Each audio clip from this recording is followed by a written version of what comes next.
Hello everyone, नमस्कार सभी को। चलिए आज के सेशन में हम लोग काफ़ी इंपॉर्टेंट प्रश्न और एनालिसिस करेंगे यहाँ डिस्क्रिप्टिव पॉइंट ऑफ व्यू से। जैसे बिहार के जो संक्षिप्त परिचय है जिसके बारे में देखेंगे और काफ़ी इंपॉर्टेंट है बीपीएससी, बिहार दरोगा, बिहार पुलिस के लिए, ठीक है ना। तो यहाँ पे देख लेंगे हम लोग थोड़ा सा डिस्ट्रिक्ट। इसके बाद हम लोग यहाँ से हम लोग स्टार्ट करेंगे 2011 जनगणना के अनुसार, ठीक है ना। यहाँ पे प्रश्न रहेगा, ठीक है। देखिए अगर हम बात करेंगे बिहार के, तो बिहार में टोटल जो है वह 9 प्रमंडल है, ठीक है ना। जिसमें जिलों की अगर हम बात करेंगे, डिस्ट्रिक्ट जिसमें 38 जिले हैं। प्रमंडल में देखेंगे तो एक आपका जो है वो आपका है पटना, दूसरा मगध, तीसरा सारण, चौथा में है तिरहुत, पाँचवा में है दरभंगा, छठा में कोसी, सातवां में हो जाएगा पूर्णिया, आठवां में हो जाएगा भागलपुर और नौवां में मुंगेर। और इस तरह से जो जिला है, डिस्ट्रिक्ट है, वह हम लोग का कितना जिला है बिहार का, 38 जिला है, यानी 38 जिले हैं, ठीक है ना।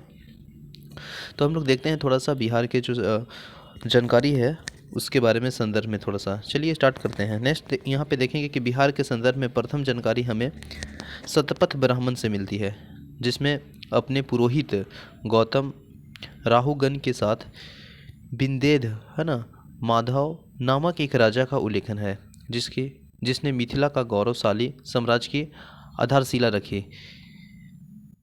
विंदेह राज सिरध्वज जनक इसी साम्राज्य के यशवंशी सम्राट हुए, जिनकी पुत्री सीता के नाम अयोध्या के राजा दशरथ के पुत्र राम का विवाह हुआ था। कहा जाता है कि तत्कालीन भारत की मिथिला सर्वाधिक सुसंस्कृत एवं सभ्य राज्य था। बिहार की प्राचीनता उसके नाम से ही प्रकट होती है। वस्तुत बिहार शब्द विहार जो है ना का जो तद्भव है, जिसका अर्थ होता है मठ, अर्थात भिक्षुओं का निवास, जो कि निवास करते हैं, ठीक ना, निवास स्थान है। राजनीतिक शक्ति के रूप में बिहार का उदय सर्वप्रथम मगध साम्राज्य बिंबिसार के शासनकाल में हुआ। इसकी जानकारी हमें वैदिक साहित्य एवं बौद्ध ग्रंथों से मिलती है। ईसा पूर्व 34 शताब्दी में यहाँ मौर्य वंश का उदय हुआ। चंद्रगुप्त मौर्य द्वारा स्थापित इस वंश का सर्वाधिक प्रतापी शासक सम्राट अशोक हुए, ठीक ना।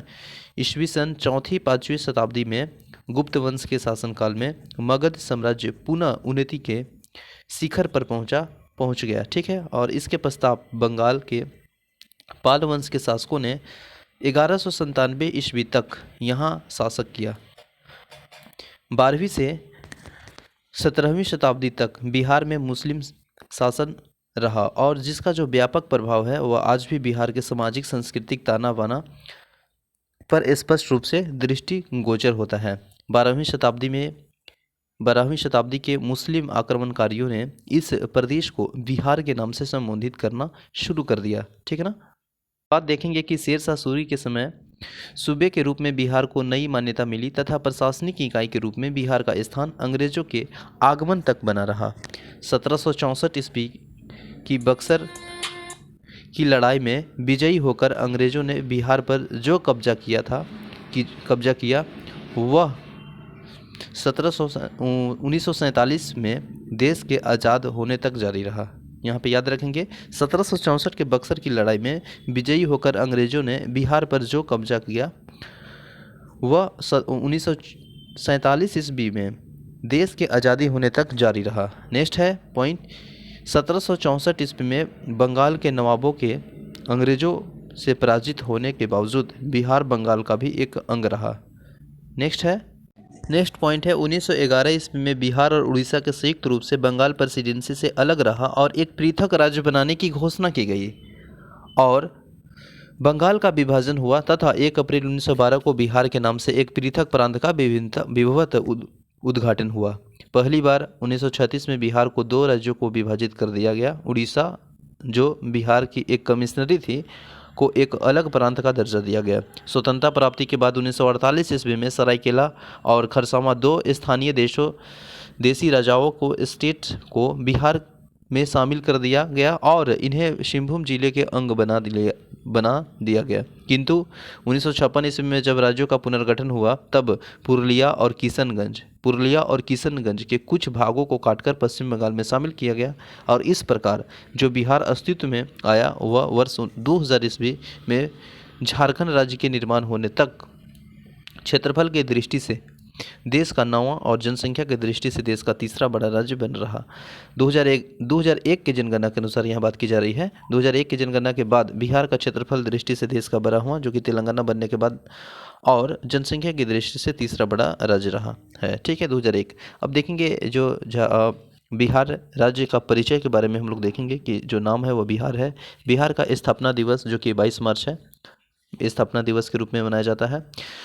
22 दिसंबर 1911 ईस्वी को बिहार के बंगाल के पृथक प्रांत बनाने की जो दिल्ली दरबार में घोषणा हुई थी, वह 22 मार्च 1912 ईस्वी को बिहार जो कि उड़ीसा सहित प्रांत के गठन विधिवत घोषणा अधिसूचना जारी की गई, और इसलिए 22 मार्च को बिहार राज्य का स्थापना दिवस मनाया जाता है, याद रखेंगे। नेक्स्ट है बंगाल प्रेसिडेंसी के अलग बिहार प्रांत के रूप में 1 अप्रैल 1912 ईस्वी को कार्य शुरू किया, और 28 मार्च 1936 ईस्वी को बिहार के लिए एक अलग विधान परिषद के गठन का आदेश हुआ। 1 अप्रैल 1936 ईस्वी को बिहार उड़ीसा दोनों अलग राज्य के रूप में अस्तित्व में आ गया। अब देखेंगे बिहार की राजधानी पटना है। उच्च न्यायालय की बात करेंगे तो पटना है। राजकीय भाषा जो कि हिंदी है और उर्दू है। द्वितीय राजकीय भाषा के रूप में उर्दू है। नेक्स्ट है बिहार का जो वृक्ष है वह आपका पीपल है, और पुष्प की बात करेंगे तो गेंदा है। पशु बैल है जो 2013 ईस्वी से पहले रीछ था, ठीक है ना। इसके बाद देखिएगा तो यहाँ पे जो पक्षी है वो गोरैया है, पहले नक्शा या नीलकंठ था, ठीक है ना। गोरैया है अभी पक्षी, बिहार के राजकीय पक्षी कौन है? गोरैया। नेक्स्ट है अक्षांशीय विस्तार की अगर हम बात करेंगे बिहार के, तो 24 डिग्री 20 मिनट से 10 सेकेंड से 27 डिग्री 31 मिनट 15 सेकेंड उत्तरी अक्षांश है, ठीक है। देशांतरीय विस्तार में देखेंगे तो 83 डिग्री 19 मिनट से 50 सेकेंड से 88 डिग्री 17 मिनट 40 सेकेंड पूर्वी देशांतर तक है। क्षेत्रफल की बात करेंगे तो 94,163 वर्ग किलोमीटर है, और इसका जो उत्तर से दक्षिण तक की जो लंबाई है, उत्तर से दक्षिण तक, वह है आपका 345 है उत्तर से दक्षिण, ठीक है ना। और जो पूरब से पश्चिम में है इसका जो चौड़ाई वह 483 है, ठीक है। नेक्स्ट देखेंगे हम लोग बिहार राज्य की सीमाएं जो कि बाउंड्री की अगर बात करें चौहद्दी की, तो उत्तर में नेपाल है, ठीक है ना। दक्षिण में झारखंड है, और पूर्व में जो है पश्चिम बंगाल है, तथा पश्चिम में उत्तर प्रदेश है। देख लीजिए, हम लोग मैप से देख लेते हैं, ठीक है ना। जैसे उत्तर में नेपाल है, दक्षिण में झारखंड है, पूर्व में पश्चिम बंगाल है, और पश्चिम में उत्तर प्रदेश है, ठीक है। अगर बिहार की कुल जनसंख्या की बात करें तो 10,40,99,000 10 करोड़, ठीक है ना, 40,99,452 है, ठीक है। 10,40,99,452 है। कुल पुरुष है, देख लीजिए, कुल पुरुष है 54278,157, और महिला की जनसंख्या है वह है 49821,295, ठीक है। नगरीय जनसंख्या प्रतिशत में देखेंगे तो 11.3% है, और ग्रामीण जनसंख्या प्रतिशत में है तो 88.7%, ठीक है ना। जनसंख्या वृद्धि दर अगर हम बात करेंगे 2001 से 2011 तो वह 25.4% है। जनसंख्या घनत्व 1106 व्यक्ति प्रति वर्ग किलोमीटर है, 1106, ठीक है ना। लिंगानुपात स्त्री और पुरुष के अनुपात देखेंगे तो जो है स्त्री वह है 918 और पुरुष है वह जो है 1000 है, ठीक है ना। साक्षरता दर जो एज है 7+ यानी 7 साल के प्लस में 61.80% है, और पुरुष साक्षरता है जो कि 7+ है, एज हुआ है 71.20% है। नेक्स्ट है महिला साक्षरता दर जो कि आयु है 7+ से 51.50%, और ग्रामीण साक्षरता दर है जो कि 7 आयु प्लस से है वह है 59.78%। ग्रामीण पुरुष साक्षरता दर की अगर हम बात करेंगे तो 69.67% है, और ग्रामीण महिला साक्षरता दर है जो कि 49% है, ठीक ना। नेक्स्ट है शहरी जो साक्षरता दर है वह साक्षरता आयु 7+ से वह 76.86% है। शहरी पुरुष साक्षरता आयु की बात करेंगे 7+ में तो 82.56% है। नेक्स्ट है शहरी महिलाओं साक्षरता जो कि आयु है 7+ में वह है 70.49%। साक्षरता की दृष्टि से देश में जो भारत में क्रम में पूछा जा रहा है तो 35वां है। नेक्स्ट है साक्षर आबादी की बात करेंगे तो यहाँ है 52504,553। साक्षर पुरुषों की संख्या की बात करेंगे तो 316,080,203 है। नेक्स्ट है साक्षर महिलाओं की संख्या 208,96,530, और नगरीय समूहों की संख्या है 14। 1 लाख से अधिक जनसंख्या वाले जो नगर की संख्या है वो 26 है। महानगर की संख्या 1 है जो पटना है। प्रमंडल हम लोग देखे थे 9 है, और जिला की बात करेंगे तो 38 है। प्रमंडल जैसे पटना हो गया, दूसरा मगध, तीसरा सारण, चौथा तिरहुत, चौथा पाँचवा दरभंगा, छठा कोसी, सातवां पूर्णिया, आठवां भागलपुर, नौवां मुंगेर। और जिला की बात करेंगे तो 38 है। पुलिस जिला की बात करेंगे तो 40 है। अनुमंडल 101 है। सामुदायिक विकास खंड जो खंड है वह 534 है। पंचायत की बात करेंगे तो 8474 है। पंचायत समिति है 534। इसके बाद पंचायत समिति सदस्य की बात करेंगे तो 11,566 है। जिला परिषद है 38। जिला परिषद सदस्य है 1162, ठीक है ना। इसके बाद नगर निगम की बात करेंगे तो 11 है। नगर परिषद 42 है। और नगर पंचायत की बात करेंगे तो 86 है। और शहर जो कि आपका है 199, सर्वाधिक शहर 139 + 60 जनगणना शहर है, ठीक है ना। अब इसमें देखेंगे राजस्व ग्राम जो कि 44,874 है। और विश्वविद्यालय की जो संख्या है विश्वविद्यालय की वह है 21। और प्रमुख जो फसल व धान, गेहूँ, मकई, चना, गन्ना है। विधानसभा में क्षेत्रों सदस्यों की जो संख्या है वो 243 है। विधान परिषद में सदस्यों की संख्या 75 है। लोकसभा क्षेत्रों की संख्या 40 है। राज्यसभा सदस्यों की संख्या 16 है। लोकसभा में जो आपका है आरक्षित सीटें, ठीक है ना, वह 06 यानी 6 है। और विधानसभा में जो है आरक्षित सीटें वह 40 है।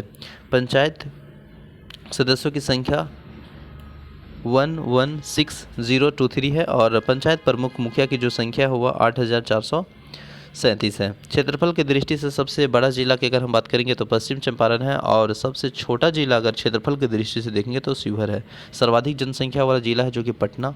और सबसे कम जनसंख्या वाला जो जिला है वह है शेखपुरा।